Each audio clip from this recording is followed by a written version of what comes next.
grupo ni Umpoy.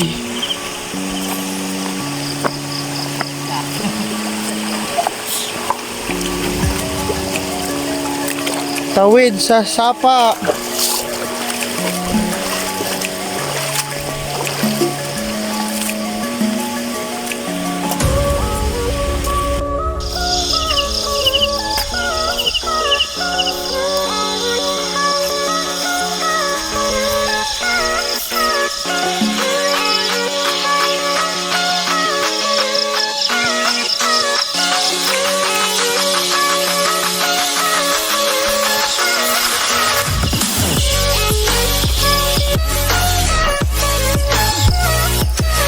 Yan, paakyat na kami, papasok sa gubat.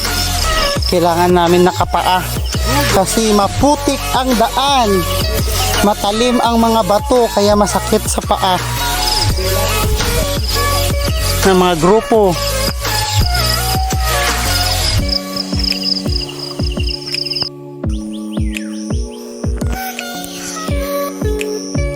Dito na kami sa entrance, papasok ng gubat. Yan. Sumaputik pa rin ang daan. Kailangan naming nakapaa. Kaso nga lang, kalaban ang mga maliliit na bato. Masakit sa paa pag naglakad. So, ang ibang grupo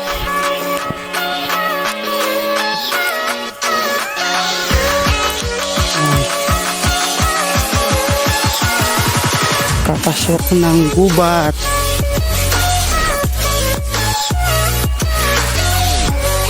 So ayan, nandito na kami. So ganito yung daanan, mabato at maraming damo sa gilid. Ito yung way na dadaanan para makarating sa kabilang barangay. Papunta sa kabilang barangay sa aming lupain doon sa barangay Tumina, Cauayan Negros Occidental. Pagod. So dito kami, simula na maliit pa kami, dito kami dumadaan dati, kumuha ng bigas at mga tanim doon, kamuting kahoy, saging sa kabilang barangay. So, kailangan tiisin ang paglalakad dahil kailangan para may makain. Nandito na kami sa loob ng gubat. So ayan, sakto mag-aalas 6 na rin at kita na namin yung sinag ng araw dito kasi nga nataasan ditong lugar. Pero pag nandun ka pa sa baba, hindi pa yun liliwanag yung araw. Pag dito na kita na siya kasi nataasan na parte dito. Ayan, so sakit na mga bato. Yung paa namin sobrang sakit, so kailangan namin maglakad na nakapaa kasi nga yung chinelas namin puro putik.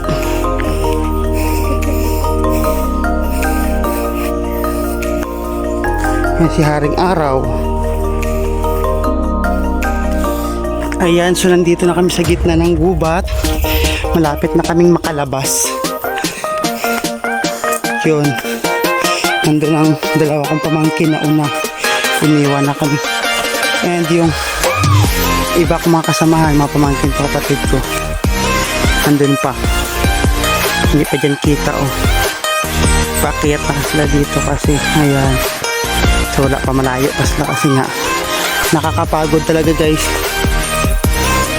Lalo ngayong maulan, maputik ang daan, sobrang sakit sa paa yung mga bato. Ito yung mga bato matatalim, kaya pag inapaakan mo yung bato, masakit sa paa. Kaya ako kahit madulas yung chinelas, sinuot ko yan. Yan kasi hindi ko na talaga kaya. Okay na akong kabataan pa kasi sanay na kami sa kalakad kahit umulan, nakapaalang. Medyo makapal yung kalyo sa paa kaya hindi masakit. Pero ngayon hindi na masyado sanay sa kalakad, wala ng kalyo kaya masakit. So mga siguro 15 to 20 minutes na makakalabas na kami or sobra.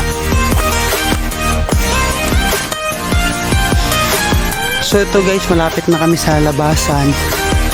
Makikita mo yun po yung Mount Malipantaw, second highest mountain dito sa Southern Negros. Yan, nandyan po yung aming lupain, pero malayo pa siguro mga less than 1 hour pa na lakad. So ito na guys, malapit na po ako makalabas sa gubat. Yung mga kasama ko wala pa rin, at ang dalawa kong kasama nandun na siguro palabas ng bilis. Pero kita nyo ayan liwanag ng araw. So gaytong oras, alas 6 na. Yan, ang araw kitang kita na dito. Pero kung makikita nyo may pa rin, may fogs pa rin. Yan yung kitang fogs. And kung makita nyo makapal na part ng fogs, nandyan po yung baryo po ng Barangay Tumina. Ayan, so hindi siya kita yung mga bahay kasi nga natatakpan ng makapal na fogs. Ayan, so puro yun dyan kabahayan. And ayan, dyan banda, yan naman ang aming lupain. Yan sa may banda dyan, makapal na fogs. Ayan, so gaytong oras makapal na fogs, kaya gaytong oras malamig, pawis kami pero malamig pa rin ang klima kasi nga dahil sa fogs at dahil na rin umulan. So ganito yun araw-araw dito sa amin sa Barangay Mulublo and also dito sa Barangay Tumina. So yun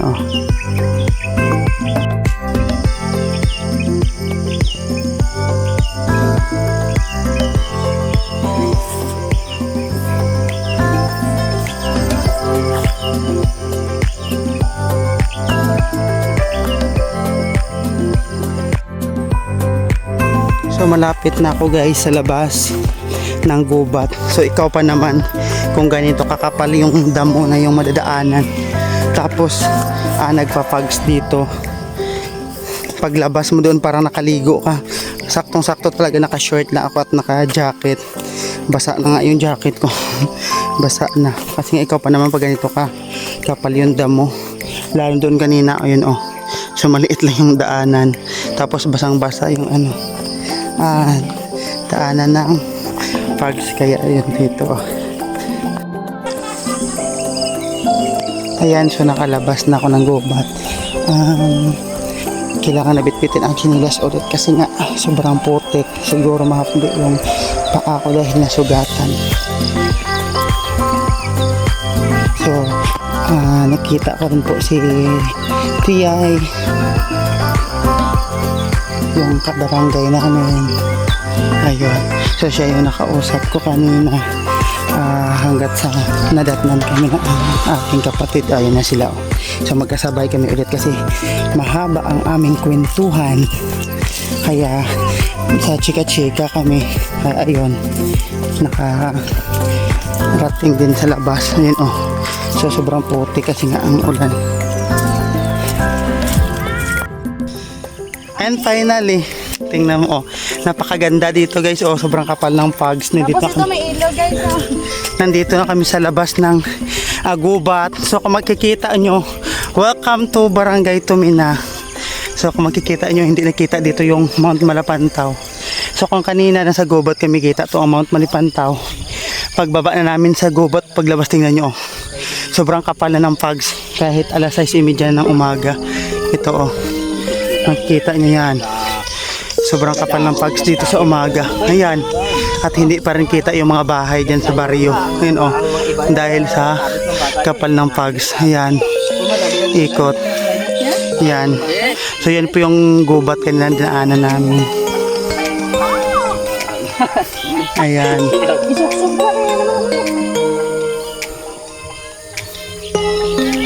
so kung makikita nyo, yan po yung kapal na yun barangay na yun. Dyan po yung baryo, sa mga less than half hour pa nalakad ulit. Welcome to Barangay Tumina. Sobrang kapal ng fogs dito. Ayun ayan po yung Mount Malipantaw.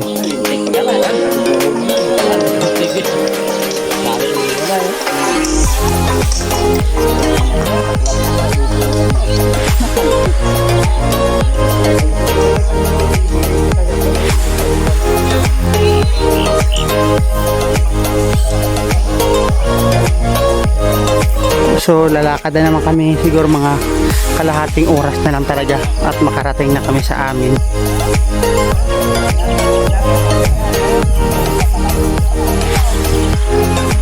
Yan o, makikita nyo sobrang ganda ng park dito. Ayan, hindi kita dito ang mga bahay kasi sobrang kapal.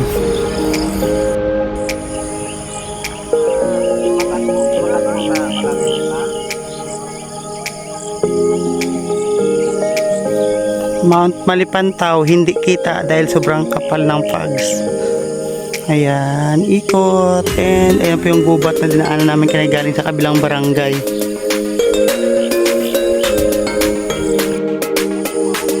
So guys, kung makikita nyo, oh, yan, sobrang kapal ng fogs. Ayan po yung Mount Malipantaw. And ayan po, kung makikita nyo parang ulap lang tingnan, pero fogs po yan kasi oh, makikita nyo mga bundok sa likod. Yan, pababa yan ng barangay, sobrang kapal ng fogs kaya hindi kita yung mga bahay. So yung makasama ko andun na kasi nga nag-re-record ako ng video. Yan, sobrang presko dito guys, napaka fresh ng paligid, malamig at nakaka-relax talaga dito sa aming lugar. So welcome kayong lahat dito pumunta, basta lalakarin nyo lang daw, lakad-lakad lang guys. Kung makita nyo, hindi kita yung gubat, sobrang kapal na ng fogs. Ayan, alas 4 kami umalis ng barangay Mulubulo. Ayan, sobrang kapal ng fogs. Malapit na kami, mga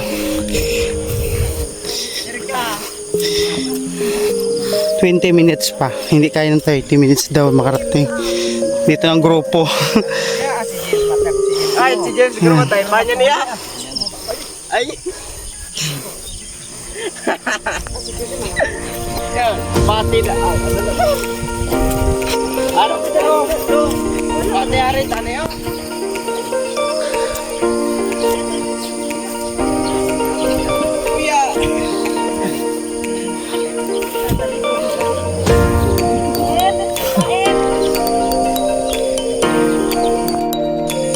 Ano di ko ang iya ka tumina kay may namin mina kay may ano da iya Tuminapik. dito makaw. One shot. Ay, one shot. One shot. Okay. Basta hindi sa kailong lang, yuhom niya na yan. Ito ano lang yan? No limit. No limit. Pero kung makailong na, normal na. Hindi, ito pa rin. Hindi, ito naman sa mga.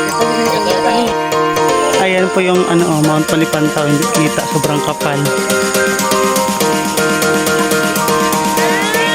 Ayan. Dito na kami malapit sa Barangay Tumina, sa Barrio. Ayan. Sobrang putik ng daan. Ayan. So malapit na po kami. So nakikita nyo, magsi-7 ng umaga, sobrang kapal pa ng fogs at malamig. Ma! Welcome to my vlog! Si Baka. Yan si Ompoy. John Paul Escabarte. So i-interviewin din sa namin mamaya. May kami dyan sa kanya, may another vlog.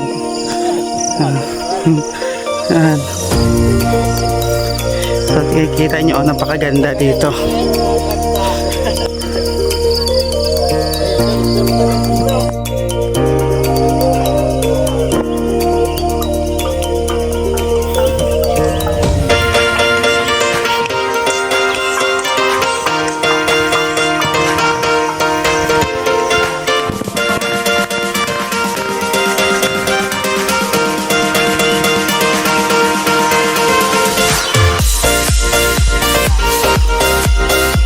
Malayo pa nila, kaya hindi na makikita yung gubat. So ito na guys, malapit na po kami sa sentro ng Barangay Tumina. So kung makikita mo, kanina nandun kami sa gubat. Dito yun ang fogs na makapal po. Tingnan mo yan po yung gubat, hindi nakita. Diyan kami kanina dumaan. Ayan kapal ng fogs. Ayan, yan, ikotin dyan siya. Ayun, So ayan, unti-unti namin nakikita yung mga bahay dyan sa baryo. So yung bahay namin nandun pa sa part na yun. Yun yung Mount Malapantaw. Ayan. So kapal na. Pag dito ka nakatayo kasi hindi mo siya masyado kita yung fogs, pero pag layo-layo ka ng konti, ayan makikita mo. So, kanina hindi yan kita yung fogs nung doon ka sa may gubat, dito yun makapal, pero pag nandito ka yun naman kasi nga hindi mo mahalata pag dito ka nakatayo sa dito ka nakatayo. So ayan sila sa baba. Yan. So sobrang ganda ng paligid. Saktong-sakto lang talaga na alas 4 kami umalis doon. Kaya sakto alas 6, mag-alas 7 nandito na kami. More than 2 hours na lakad.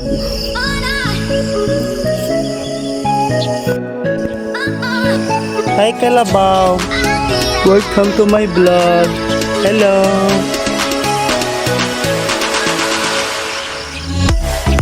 Ayan, welcome to my vlog Kalabaw, pambansang hayop ng Pilipinas. So ayan, nakarating na rin kami sa barangay sa wakas at dumaan kami sa isang bahay. Nakita namin maraming bunga. Yan makikita niyo hitik na hitik sa bunga yung tambis nila at nalalagas lang. So sabi namin bibili kami. Sabi niya manguha na daw kami dahil dami naman bunga at nalalagas lang. So sulit na sulit Sabi namin bili lang kami 5 piso. Ay hindi na kami pinabayad. Sabi niya manguha lang kayo dahil maraming bunga, nalalagas at nabubulok lang. So sulit na sulit yung pagdaan dyan dahil binigyan kami. Ayan, may ngat-ngat kami tuloy. And hi guys, and finally nandito na po kami. Ayan po yung aming bahay ng kapatid ko at saka doon. Palayan, Sapa. Dito na kami sa aming lugar.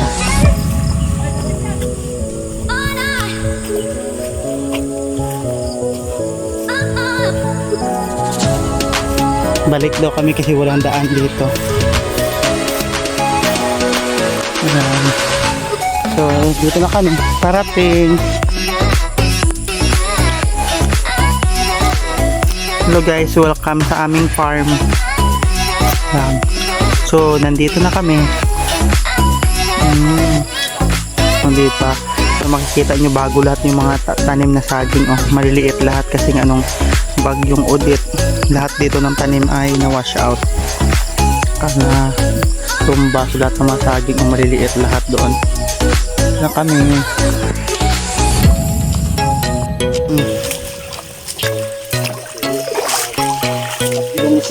Maligo kami. Oops. Dito kami sa Sapa, maligo. Wala nang tarog ng poy. Wala din tarog poy. Hita to di bulo bala kaya anong tatuliwat. Mula. Ay, oo. Siling ko gid Hindi, bukon ta lang. Amon ligid, amon gini mo, bato lang.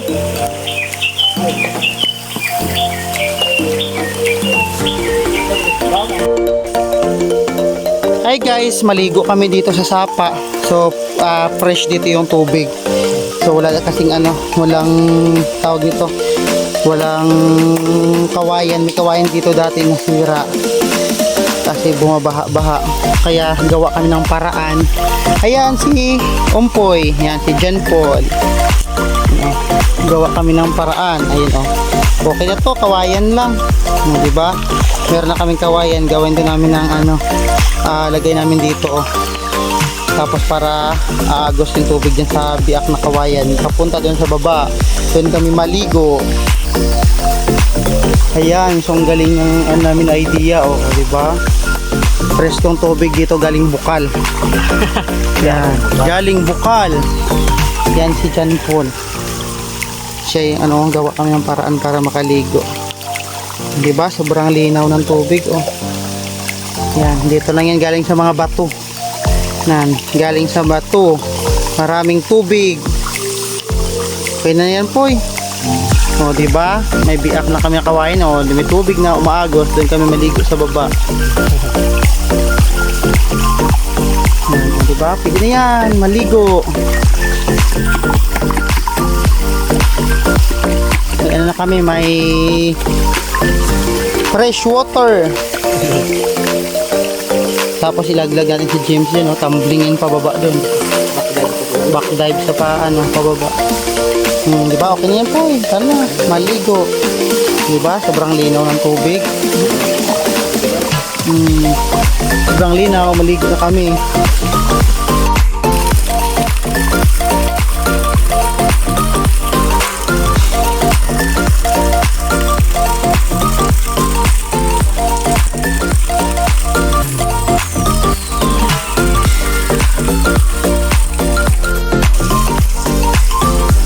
Hi guys, tara maligo tayo dito. O di ba? Fresh dito yung tubig namin, oh.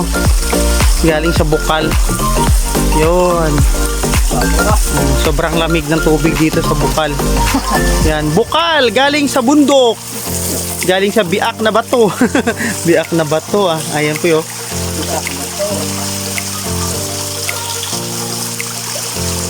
Fresh dito ang tubig. Unlimited. O diba, solve ang init. Tapos na kami maligo. Tagal namin dito 1 oras. Solve ang init. Yan, presko. Preskong ligo. Okay, ha? Luto kami ng gulay na langka. Lagyan namin ng sardinas. At lagyan ng niyog at munggo. Ulam na. Ulam yan. Pinapang mga na yung magamot na dala. Ako niyan, papablas ka. Skudkuran.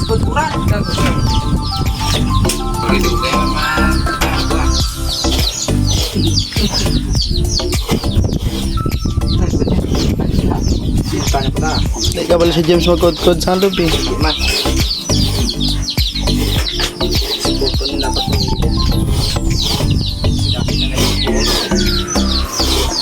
Ang love team bila ni ang bagay kini nga love team. Si Hayabusa kag si si ano tapet si Anabel. Kani ka punta na si Anabel kag si Hayabusa. Parehas ka dua ba? Si ano ba pa ang back tika mo si Anabel. Di ba bulak mo yan.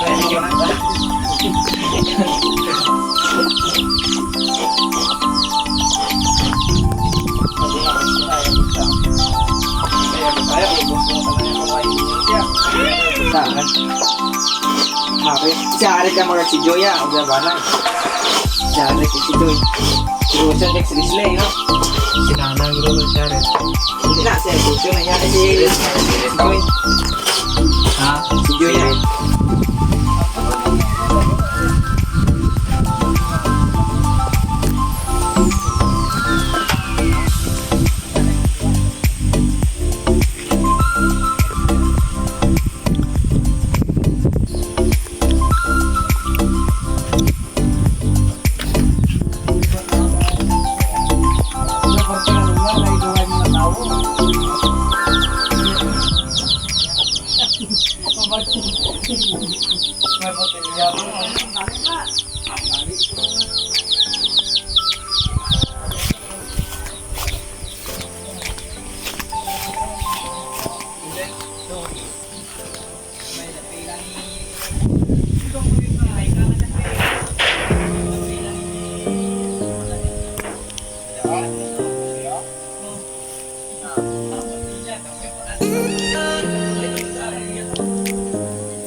Hello guys, manguha kami dito ng buko. Dito sa amin, ayan oh, umakit yung kapatid ko. Ayan! Yeah. Dito sa amin, unlimited niyog. So sa iba napakamahal. Dito sa amin oh, mura lang yan. Libre yan dito sa amin. Bisa ikaw lang makyat. Ito. Agwan, tahalang tuko, noy. Oo, may ato pa to. Agwan, tahalang tuko. Okay lang, nakadun kakatuko na niya. May tuko tuko dahaw. Saka bala liwat ni pakagat na dahil sa tuko. Nami akong kanto ni kasang tuko. Tapos ginagurot-gurot mo balaw. Tapos ka,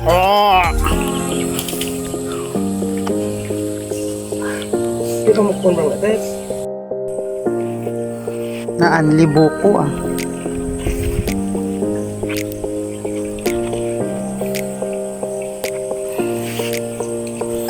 Unlimited buko. Yes. Yung isa biniak namin walang laman. Ayun o. Yan, walang laman. Yung isa.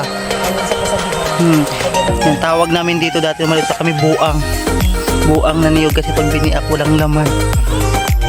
So ayan, after namin manguha sa puno, dinala na namin yung mga niyog sa aming bahay. Yan, nagdala kami ng malaking palanggana. Lagyan namin ng biniak naming mga niyog. Ayan, so dami namin kinuha dahil sabi namin bibili kami sa baryo ng condensed. Lagyan namin, tsaka para masarap. Yan, ang biak na kami. Diba, ang daming niyog. Libre lang yan guys, so hindi na namin kailangan bumili ng buko dahil napakarami sa amin. Tapos yung mga niyog pala yan dati, napakababa lang yan nung elementary pa ako. Kaya ko pa yung akyatin, pero nung umuwi na ako sa amin, ay tataas na, hindi ko na talaga kayang akyatin. Kaya tinry kong utusan kung isa kong kapatid, kaso natakot din siya, syempre medyo mataas na rin. Kaya naano daw siya natatakot. Tapos may mga may tuko. Kaya nakakatawa ngayon, pinagtitripan namin. So ayan, nanguha kami doon. Paramihan kami ng biniak. Yan, sige. Tapos inipon namin para makakain kami ng puko na may gatas. So habang nag-aantay, ayan, ngat. May mga paparating pa. Kaya sulit na sulit talaga pag sa probinsya ka dahil hindi mo na kailangan bumili ng basta marami kang tinanim na mga bungang kahoy at saka mga prutas o libre na. Like kamoteng kahoy, hindi mo na kailangan bumili. Basta masipag lang magtanim. So ayan. Pagkatapos niyan, so ito na, nakakain na kami. Libre na yung ang kinayod naming buko, nilagyan namin ng gatas. So diba, solve na ang problema namin. Kaya merienda time na after namin tanghalian. Kain muna kami. Yan ang mga pamangkin ko. Yan, banat. Kain pa sa lata. So yan, ang aming bakuran sa labas. Napakaaliwalas. And then after that namin kumain ng niyog. Pumunta kami dito sa sa kabila sa tiyuhin ko. Yan pa yung kubo-kubo. Yan, gumala kami ng mga kasama ko, ng mga pamangkin. Pinisita namin yung tanim ng aking kapatid na manihan. Dahil may mani siyang tanim. So ayan siya Yan, may daladalang pang tanggal ng damo. Mangguguna daw siya, matatanggal ng damo. Kaya sinama niya kami dito para makita namin ang sitwasyon. Ayan, napakaganda guys sa sa paligid, napakaaliwalas tuwing hapon, preskong hangin. So ayan po yung mga tanim nilang mani. So pumunta kami dito hapon na, sa mga around 4 PM na yata. So ayan kung makikita ninyo, gumala pa kami dito. Yan po yung paligid. Saka makita ang mga bahay. Kundi makita mo puro lang tanim at saka mga kahoy gilid ng bundok. So napakasulit. So ayan, sa kabila dyan po yung bagong tanim na mani. Magbisita kami at magtatanggal siya ng damo-damo. Yan, ganito yung aming pamumuhay sa probinsya. Diba? Masaya. Nakakamiss lang dahil ilang taon naman tayo bago makakauwi. At naman, makabalik na naman doon sa sa Bukirin. Di ba, napakasaya dito guys. Ayan. Yung iba kong pamangkin na iwan dahil syempre malayo din ang lalakarin bago makarating dito sa kabila. Kaya yung iba na iwan, so kami lang mga lalaki dito na punta. So yan po yung aming tanim na mani ng aking kapatid. napakaganda. So pag maganda yung tubo, maganda yung pag alaga, so makaka-harvest ka ng marami-rami. Yan, sabi niya kunan ko daw siya ng video habang naglilinis. So ayan guys, welcome sa aming bukirin. Hanggang dito na lang ang aming pagbablog. Hanggang sa muli, welcome sa aming bukirin sa Negros Occidental. Masaya dito, no? Kahit mahirap lang pamumuhay, pero masaya. Hindi mo na kailangan pang maghanap ng briskong dahil dito sa amin maaliwalas ang paligid. Basta masipag ka lang, matyaga, sureball na may maaani ka at makakakain. Basta hindi ka lang tatamarin sa sa bukirin, ayan, may makukuha ka talaga at maaani. Kaya sikap at tiyaga lang talaga pag nasa probinsya ka para may maharvest kang pananim. So ayan, kami ay pa ikot-ikot lang, kuha-kuha ng video. Nakakamiss din ulit-ulitin yung medyo malayo lang talaga ang paglalakbay patungo sa kabilang barangay, pero sulit na sulit pag nakarating ka doon dahil yan, maaliwalas talaga at gusto mong mag-relax, dito ka lang. Diba? Napakasulit ng aming adventure. So hanggang next na naman pag uwi ko sa probinsya, susulitin naman natin ulit. Salamat sa panonood and God bless all.